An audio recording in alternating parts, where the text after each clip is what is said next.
Welcome to Doing Business in Africa. I'm Sue Bierkes and we're here in the warm heart of Africa, Malawi, a country that's literally come from rags to riches in just a few short years, and we're going to find out what it's like doing business here.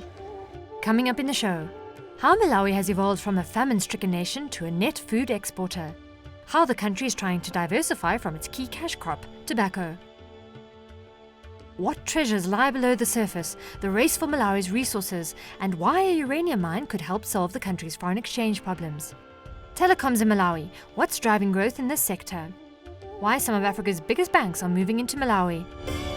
5 years ago, Malawi was one of the 10 poorest countries in the world. And when President Bingu wa Mutharika stepped into office, the country's economy was literally in tatters. It faced one of the worst food security situations in the world. There was no money in government coffers, and the country's infrastructure was in a state. The first step on the president's to-do list was to rekindle relationships with the donor community, and then ignore critics and implement an agricultural subsidy program which would inevitably drive an average GDP growth rate of 7.5% for the next 5 years. We were right. If you look at the smallholder farmers here, using a hoe, a poor woman with a baby on her back, struggling the whole day, and she cannot afford to buy improved seeds. She cannot afford to buy fertilizers.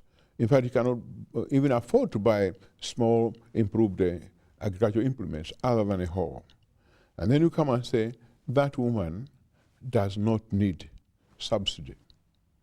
Then you take the farmers in Europe and North America with modern tractors, computerized, with music, some of them I understand even air conditioning.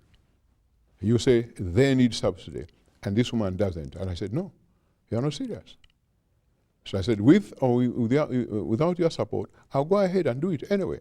But I had, if you like, what might be an exit point. I said, look, if within 3 years I'm not able to feed my people with that subsidy program, then come and you can criticize me, we discuss.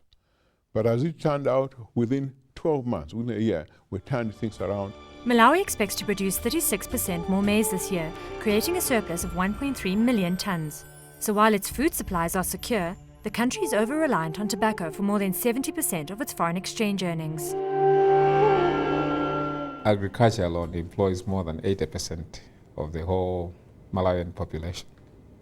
And out of that 80%, we're talking of something like 32% of the population is now involved in production of tobacco.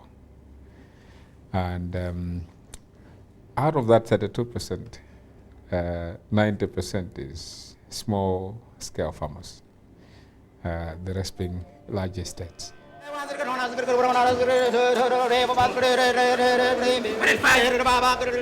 The tobacco industry remains tainted by mistrust between farmers, buyers and government over market prices for the crop. To try curb exploitation of farmers, government introduced a reserve price, but buyers say that a drop in demand for Malawi's burley tobacco is forcing prices down. This puts the industry regulator, the Tobacco Control Commission, between a rock and a hard place. The auctioneer will always have a reserve price, and that's what we've done to make sure that once the auction for tobacco starts, the starting price should be what the farmer needs to get with his 15% margin. So really, this year the prices have been slightly lower on the pretext that the buying community have perceived an oversupply situation, especially with barley.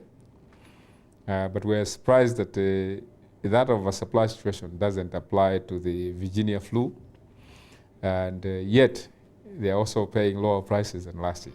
Top of the agenda is trying to manage the interests of all the parties involved, while not deterring foreign investment. We're working towards what one would call a win-win situation, where both parties in the whole matrix are at least happy. It doesn't normally happen that way. As I said, most businesses will try and capitalize on making sure that the raw materials they're getting as cheap as possible so that they increase their margin at the end of the day. But when that gets beyond just increasing and sustaining their profitability, then it hedges on exploitation.